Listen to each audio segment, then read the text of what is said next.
নমস্কার, আমি চয়ন দাস।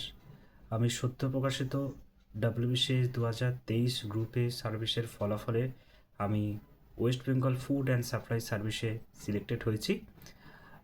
আমার কাছে জার্নি অফ সাকসেস বা জার্নি অফ ফেলিওর বলে এরকম কোনো কিছু ভাগ নেই।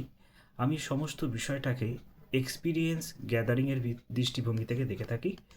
আহ, এই সম্পূর্ণ জার্নিটা একজন আনকরা ব্যক্তিকে বা আন্ডার প্রোডাক্টিভ একটা পার্সন থেকে সে কীভাবে একটা ডেভেলপ পার্সন বা একটা ম্যাচিওর পার্সনে তৈরি হচ্ছে, সেই সম্পূর্ণ দৃষ্টিভঙ্গি থেকে এটা আমি দেখি থাকি। এ এক আমার কাছে আমার জীবনে একটা অনন্য জার্নি। এটা আমার সারা জীবনের পুঁজি যে আমি কোথা থেকে শুরু করে আজ আমি কোথায় এলাম। সম্পূর্ণ জার্নিতে শুধু তো শেখা নয়, এটা শেখার বাইরে সবচেয়ে বেশি গুরুত্বপূর্ণ যে বিষয়টা, সেটা হচ্ছে পার্সোনালিটি ডেভেলপমেন্ট। এই কথা থেকেই আমি আমার একটু কথাটা এলাবোরেট করে দিই। আমাদের শুরু হওয়া উচিত, আমাদের প্রিপারেশনের শুরু হওয়া উচিত সবসময় ইন্টারভিউ থেকে। ইন্টারভিউ প্রিপারেশন আমাদের আধার বা পার্সোনালিটি কীরকম আছে সেই দৃষ্টিভঙ্গিতে আমাদেরকে ডেভেলপ করা উচিত। যদি সেইটা ডেভেলপমেন্ট হয় তাহলে আমরা স্টাডি বা এই যে আমাদের থ্রু প্রসিডিউর আমরা যেমন থিওরি, তারপর আমাদের MCQ সলভ, মক টেস্ট দেওয়া, এই প্রসিডিউরের মধ্যে আমরা যেতে পারবো। তাহলে আমাদের জ্ঞানটাও গ্যাদারিং হবে। এই যদি জ্ঞানটা গ্যাদারিং হয় তাহলে আরামসে মেন্স একই রকমভাবে প্রিলিমস আমরা কোয়ালিফাই করে আলটিমেটলি আমরা নিজেদের অভীষ্ট লক্ষ্যে আমরা পৌঁছে যেতে পারি। আমি এই কথাটাকে অপারেশন ডি হিসাবেই দেখে থাকি। Operation D for operation dreams. Operation dreams এই এই প্রজেক্ট, এটা আমার এম ছিল, লাইফের ড্রিম, যে WBCSকে অ্যাচিভ করা। সেখানে আমি ডিটাকে D4 ফর্মুলাতে আমি জীবনটাকে বেঁধেছিলাম বা হয়তো আজীবন বেঁধে রাখবো।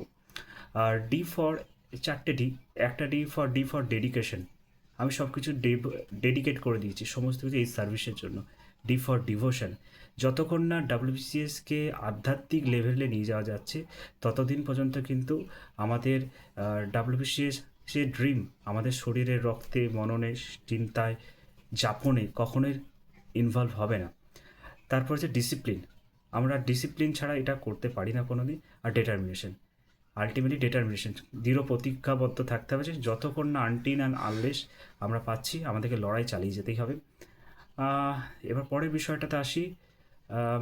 গ্ল্যামার আর মানে হাই স্যালারি এইসব দেখে না, বা অথরিটেটিভ পাওয়ার এইসব দেখে কখনো মোহের প্রতি না যাওয়াই ভালো।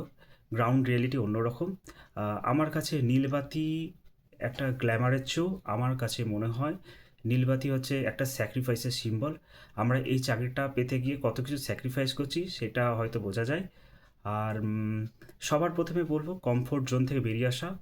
কমফোর্ট জোনে ত্যাগ করার প্রথম পদক্ষেপ যেটা হলো নিজের ঘুমকে ত্যাগ করা। আমরা হয়তো বা আমি পার্সোনালি আমি জানি না আমার হেলথ কন্ডিশন কীরকম। হেলথ কন্ডিশনের নিরিখে আমি চেষ্টা করেছি প্রতি এই বিগত 5-6 বছরে 4.5 ঘন্টা থেকে 5 ঘন্টা ঘুমানোর। যদি তার বেশি ঘুমিয়ে পড়তাম তাহলে আমার নিজের অপরাধ বোধ হতো। তাই সেলফ, এটার সাথে বলে রাখি, তাই সেলফ অ্যাসেসমেন্ট খুব জরুরি। নিজেই নিজের সেলফ মাস্টার মশাই, এই আর কি, এটা রাখতে হয়। এরপর লাস্টে যে বিষয়টাতে আমি আসবো সেটা হচ্ছে ডেসক্রিপটিভ পেপারের কথাটা আমি বলবো অবশ্যই, যেটা একটা গ্রুপে সার্ভিসে জয়েন করার ক্ষেত্রে ভীষণ ক্রুশিয়াল ফ্যাক্টর। আমাদের একটা প্রচলিত কথা আছে প্রিলিমসের ক্ষেত্রে, হিস্ট্রি যার প্রিলিমস তার।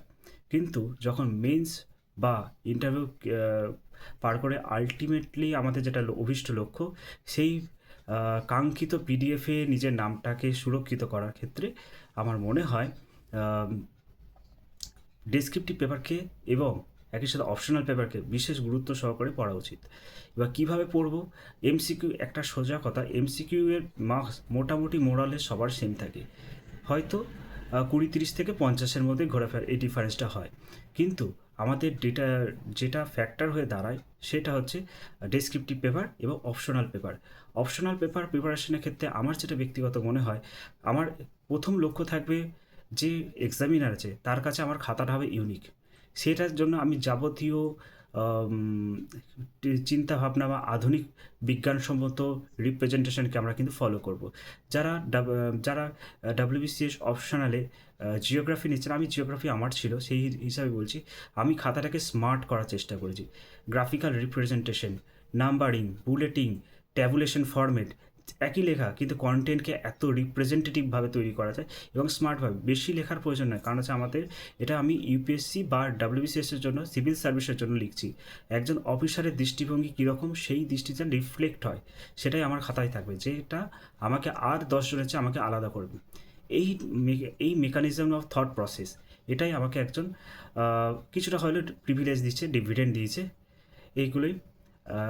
তাই সবার পড়াশোনা করা উচিত, হার্ড ওয়ার্ক, সততা এবং নিজের কাছে সততা থাকা উচিত, যে আমি এটা কেন করছি, কিসের জন্য করছি। সবসময় সবার আগে শুরু করার আগে হোয়াই ডাব্লিউবিসিএস, এই প্রশ্নটার ক্লিয়ার কাট অ্যান্সার যেন নিজের কাছে থাকে।